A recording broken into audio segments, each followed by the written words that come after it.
Horner a été un connard très souvent et je le lui ai dit. Toto Wolff lâche ça sans filtre et la F1 explose. N'oublie pas de t'abonner si t'es passionné de Formule 1. Depuis plus d'un mois, Christian Horner n'est plus à la tête de Red Bull.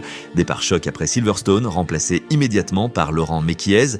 Mais Wolff, son rival historique, confie qu'une partie de lui va presque le regretter. D'une certaine manière, oui, répond-il interrogé sur l'absence de Horner. 12 ans de joutes verbales, d'affrontements intenses et l'apogée. Le duel Hamilton-Verstappen de 2021 avec le chaos d'Abu Dhabi.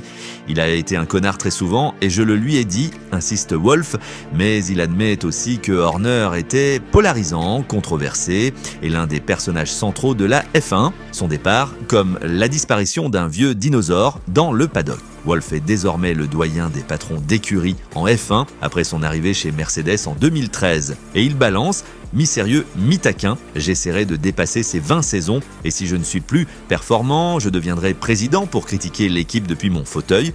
De son côté, Nico Rosberg n'en revient toujours pas.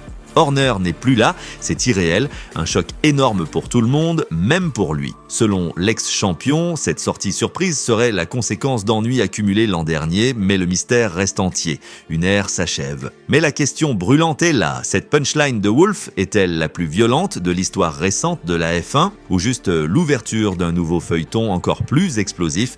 Dis-le moi en commentaire.